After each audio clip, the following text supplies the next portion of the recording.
পিতার আকুল চরণে আমরা সবাই মিলে প্রার্থনা করব যে আমাদের এই চৌধুরীর প্রার্থনা গৃহটা যেন আরো থেকে আন্তরিকভাবে আমরা সবাই মিলে উন্নত করতে পারি, প্রার্থনা গৃহটা সুন্দর করে ইষ্ট পরিবার ঘনিষ্ঠ আদর্শে ইষ্ট নির্দেশ পালন করে মাথায় রেখে সুন্দরভাবে গড়ে তুলতে পারি আমাদের এই চৌধুরী প্রার্থনা গৃহ। জয় গুরু। এই আনন্দের দিনে সত্যি আমি যেন বাস্তব উপলব্ধি করতে পারছি এই পরমপিতার সাজানো গোছানো আসনের দিকে তাকিয়ে মনে হচ্ছে তিনি যেন জীবন্ত হয়ে করুণাময় মুসলিমদের সাথে জাগ্রত হয়ে আছেন আমাদের সমাজ মাঝে। তাই আজকে আমাদের মাতৃসংমিলন শেষ হওয়ার পরে কথা কীর্তন করতে হয়, সঙ্গীত করতে হয়। তাই সঙ্গে যখন করতে শুরু করি বা ভাবি করবো তখন ভাবি তো সাগরে তো গুলোরই কিনারা নেই, কোথেকে শুরু করবো আর কোথায় গিয়ে শেষ করবো কিছুই ভেবে পাই না। তার থেকে কিঞ্চিত মাত্র আমি তুলে ধরার চেষ্টা করছি যেন সবার মধ্যে একটু আনন্দ দান করতে পারি। তার মধ্যে যদি আমার ভর্তি হয়ে থাকে আমি সবাইকে জয় দিলাম। এর প্রথম আমি পরমপিতার বাণী দিয়ে শুরু করছি। তিনি বলেছেন যে যিনি প্রথম পরিপূরক সেই পুরুষোত্তমের ভিতর পূর্বতন সবাই সার্থকতার কেন্দ্রায়িতা সচেতন থাকেন, তাই তাকে গ্রহণ করা মানে তাদের সবাইকে গ্রহণ করা। আর তিনি হচ্ছেন সেই পূর্বতনদের ভিতর দিয়ে ঈশ্বর সান্নিধ্যের রাজপথ। তাই ঠাকুর বলছেন যে সকল ধর্মের সেরা ধর্ম পুরুষোত্তমের স্মরণ নেওয়া, সর্বপাপের মোচন তাতেই হবে সর্বোচ্চ।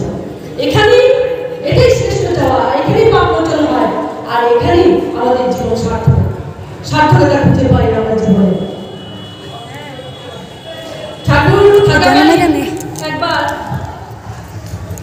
ঠাকুর পাল্লারে বসেছিলেন, এক ভক্ত ঠাকুরকে প্রণাম করতে যাবেন।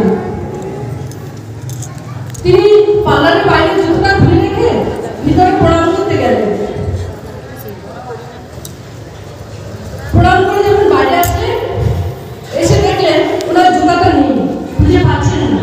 মনে মনে একটু রাগ হচ্ছে, আমি জুতাটা খুলে ঠাকুরকে প্রণাম করতে গেলাম, জুতাটা কোথায় গেল? শেষে রাগ উঠতে চিৎকার করে বলে উঠলেন, ঠাকুর আপনি করছেন কি, আপনি এদের বানাইছেন কি? তখন চিৎকার শুনে ঠাকুর পার্লার থেকে বেরিয়ে এসে বললেন, কি হয়েছে কি হয়েছে? তখন বলল, ঠাকুর আমি এত দামি জুতাটা খুলে আপনাকে প্রণাম করতে গেলাম, আয়সা দিন আমার জুতা গেলাম। তখন ঠাকুর বললেন, আপনি কোথেকে আসছেন? বলে আমি কলকাতা থেকে আসছি। তখন ঠাকুর জিজ্ঞাসা করলেন, কলকাতা হাসপাতাল আছে? বলে ঠাকুর একখান 4-5 খান আছে। তখন দেখলেন 4-5টা ছিল।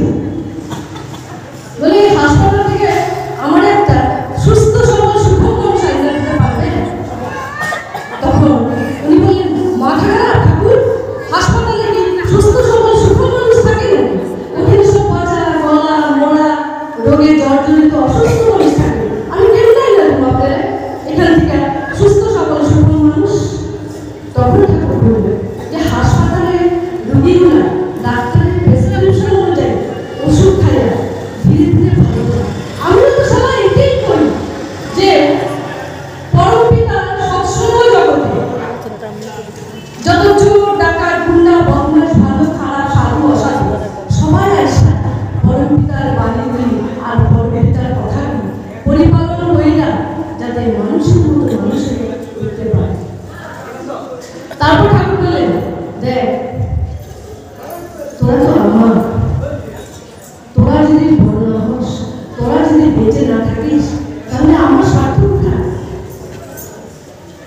তাই আমি যদি বেঁচে থাকতে যাই, তোমাদের সবাইকে বাঁচানো বেঁচে